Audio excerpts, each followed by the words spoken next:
কলঙ্কজনক দিন হিসেবে জাতির সামনে গোটা জাতিকে জেনারেশনকে জানানোর জন্য যে দিবসটি ঘোষণা করা হয়েছে, আমরা মাননীয় প্রধান উপদেষ্টা সহ সরকারকে সাধুবাদ জানাচ্ছি।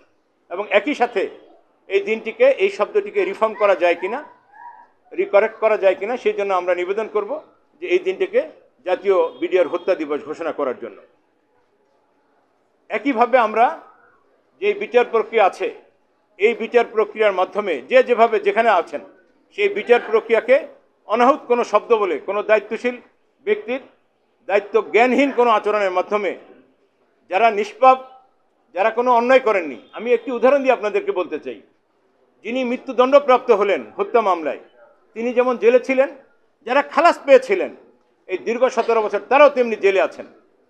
তাহলে একটি বিষয় পরিষ্কার যে আমরা এই বিডিআর সদস্যদের জন্য ন্যায় বিচার নিশ্চিত করতে পারিনি, যার কারণে আজকে আবার তদন্ত কমিশন হচ্ছে। এবং আমরা আশা করছি যে তদন্ত কমিশনের মাধ্যমে যারা প্রকৃত অর্থে অপরাধী, তারা যেমন বিচারের আওতায় চলে আসবেন।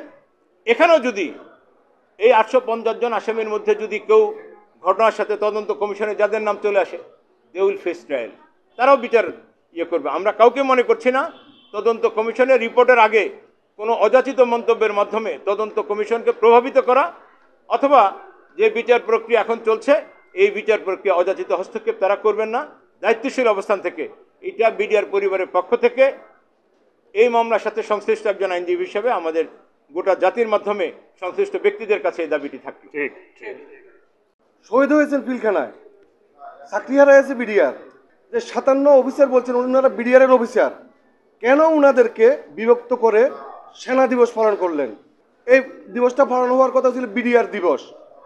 এখানে একটা বৈষম্য শিকার।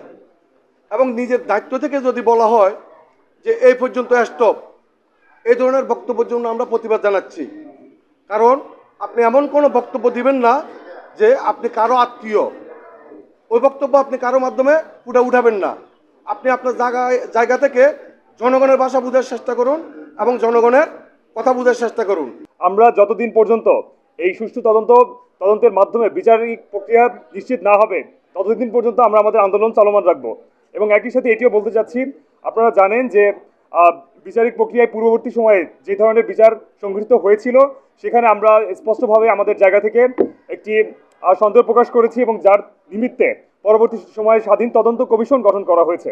তো সেই দৃষ্টিতে আমরা চাচ্ছি স্বাধীন তদন্ত কমিশনকে এমনভাবে বা এমন কোনো উক্তি যাতে না প্রকাশ করা হয় যাতে এরা প্রভাবিত হয়, এবং একই সাথে তাদের কোনো কাজে যাতে কোনোভাবে হস্তক্ষেপ না করা হয়। 25 এবং 26 তারিখে যখন আমাদের অফিসারদেরকে হত্যা করা হয়, তারপরে শুধুমাত্র 6 মাসের ভিতরে 69 জনকে কারা হেফাজতে তাদের মৃত্যু হয়। তার মানে হচ্ছে যে এখন পর্যন্ত এই চলমান প্রক্রিয়াটা আছে। কারণ জুডিশিয়াল ক্লিনিংয়ের মাধ্যমেও কিন্তু হত্যাকাণ্ড ঘটানো যায়।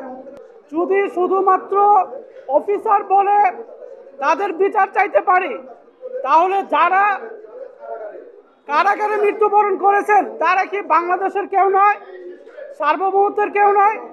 তারা শুধুমাত্র সৈনিক বলে তাদের যদি বিচার না হয়, তাহলে আমরা এই বিচারহীন সংস্কৃতিতে ঢুকে গেলাম।